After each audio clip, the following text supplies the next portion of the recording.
Chris Long and Malcolm Jenkins and the Eagles players credit. They're still planning on going down to D.C. to go through with the community events that they had set up around this visit, because that's the kind of people they are. It just strikes me that whatever your political affiliation, whatever your political views, picking a fight with a team that first of all did not kneel during the anthem last year. Right. Whether you are pro or anti-player kneeling, they didn't kneel. They're not part of that issue. That is not to be discussed here.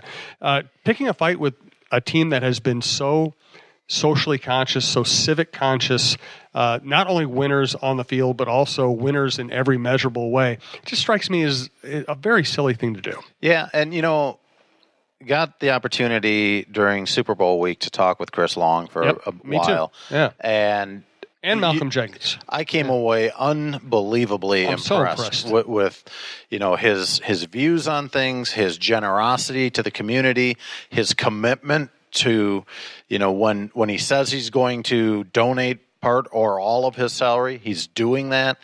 To me, it's just, this whole thing has gotten so silly and so political from the White House's end, where they're just trying to make a story of it at every turn that they can, and the NFL stupidly is feeding into that. And that's the thing, is the White House is being cynical. They're trying to rally their base, whatever that base is, by painting the players as bad people, and the NFL owners are so misguided, so stupid, so poorly represented by Roger Goodell that they fall into the trap. They keep doing things to appease the White House, but the White House can't be appeased. The White House is going to do whatever it's going to do, no matter what you do. So they keep falling into the same trap over and over. Yeah, and you know what? I kind of agree with Trump in the fact that, making this rule about, you can stay in the locker room if you want to protest is stupid.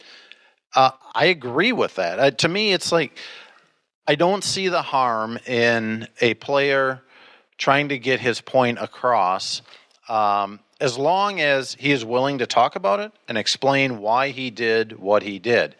And I haven't come across any player yet that, whether they, are trying to make some social changes or not, that has said any of this has anything to do with disrespecting the military or being against the military. And that seems to be the storyline that the anti-kneelers want to forward. Yes. So that's pretty stupid. Then I hear, apparently the New York Times got called out because in reporting this story, they put a picture of some Eagles kneeling and praying, which wasn't during the anthem. I thought it was Fox News. Yeah, it may have been Fox News. It was You're Fox right. News. You're right. Kneeling. In fact, Fox News has apologized for that. Okay, well, good. Because if you're trying to make the case of, we don't support people that are going to kneel for the anthem, the Eagles are not the team to pull that out against. No. And, as neither were the Vikings. I mean, I like what Mike Zimmer had to say about it. I like what Brian Robinson had to say about it. I'm not a big fan of, having players protest during the national anthem. But if they're doing it and they're willing to explain why, and it's a good, just cause, okay. So that's kind of where I stand on the whole thing. And this is one of those topics we could talk about it for 3 hours. I don't think people want to hear 3 hours Right. of it, so we'll move on from there. I just wanted to touch base on it. So the other day, I played in Randy Shaver's golf tournament, which raised like $370,000 to support cancer research at the University of Minnesota. They keep on, they've been making a lot of money toward that goal year in, year out. I think they either set or came close to setting a record this year. A lot of cool people were out there helping out. I know Bob Hagan and Brad Madsen from the Vikings were there. And I could say it this way if I want to fudge it. I played golf with Rick Spielman. Okay. And what'd you think? We were on the same. Well, I didn't really play golf. I was on the same golf course at the same time as Rick Spielman. Yeah. Well, it's funny though. I saw him on the putting green, like from 200 yards away, and I looked and I said, "Okay, those calves. That can't be anybody other than Rick Spielman." Yeah. But I commend Rick and his staff members for going out there and contributing to that cause piece. It's a great one. And it's a great course.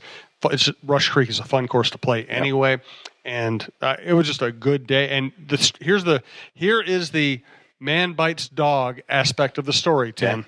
My group won the tournament. What? My group won the tournament, and there were a lot of good players there, and there were like 2 groups to a hole, so there were a lot of, and morning and night. Oh, so wow. It was a huge tournament. My group won the tournament with me on it. Because of you. You carried them. I will say I putted into the woods. I will say I putted well. My swing was horrible. They didn't use many of my shots. They didn't need to. They were good players. Yeah. I made some putts, but I've never won anything at golf ever before. And I never will again. It was this bizarre. They brought out the plaques, and I'm like, no, I can't. That doesn't go with me. I can't take one of those. But you did, of course. And you'll display it. Absolutely. No, I can't figure out if I'm more surprised by the fact that your team won it, or Rick Spielman, who is known for stacking his team whenever he can, didn't win it. Well, I know it's funny because I was walking through the parking lot right after we finished in the afternoon, and I walked by Terry Steinbach. Steinbach was saying, "Yep, we finished 15 under." I'm thinking, "Ooh, Terry's a really good player. Yeah, if he's 15 under, we might have a chance because we finished 16 under." And turns out we won. So no ties? We won. Everybody else was 15 under or worse. Yeah. Oh, yeah. Very strange. Nice. Very nice. I know you're going to play in the Vikings tournament at, where is it, the Wilds? It's at the Meadows at Mystic Lake. I haven't played there. How is it? Oh, I love it. It's very near my home, so I've played, I usually will play it a couple times a year. It's challenging for sure. A lot of I think any course that has holes on it is what I consider challenging. Yeah, this is different than the Clown's Mouth that you're trying to hit it through. I can never get past the Clown's Mouth. And the windmill's tough. But this course has a lot of, slanted fairways where you almost have to aim for the right rough and have it bounce down into the fairway. A lot of challenging shots. And if it's windy at all, it's kind of out in the open a little bit, and the wind will get you on. See, it's my kind of course. Lots of excuses. Yeah, that's perfect for me. Yeah, I started out my first round of the year, and I listed off all these excuses to the people that got paired up with me, and they all came true. Yeah, absolutely. Let's get a final thought from Tim. We're going to keep some of the off-season shows tight.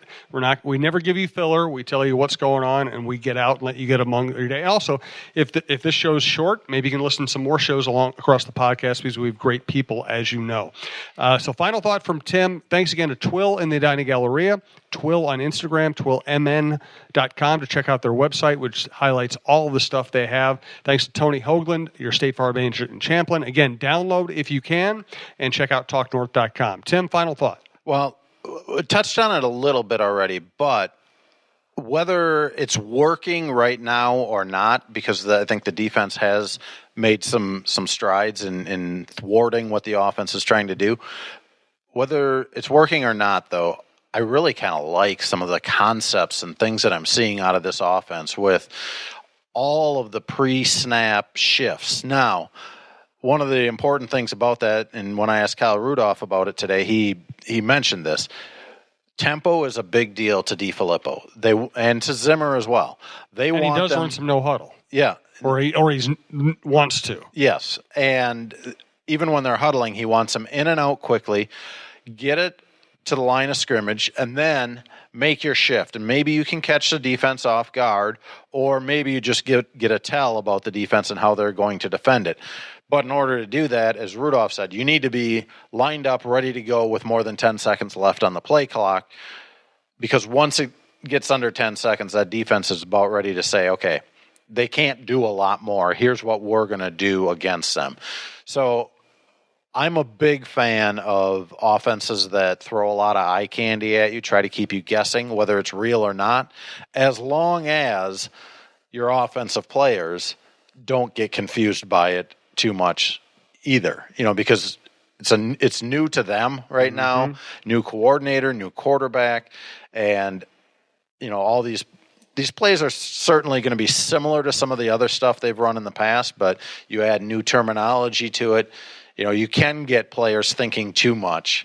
So as long as that doesn't happen, I really like what I've seen out of the offense and just sort of the scheme of the offense.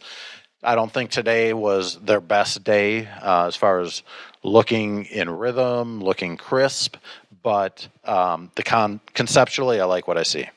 He's Tim Yotter from Viking Update, vikingupdate.com. I'm Jim Souhan from the Star Tribune. We do appreciate everybody who listens to these shows. Consider advertising with us or telling your friends who own businesses that this is a good place to reach a lot of people and reach a ton of people via social media and social media impressions. Thanks again. Check out talknorth.com, and we'll talk to you next week.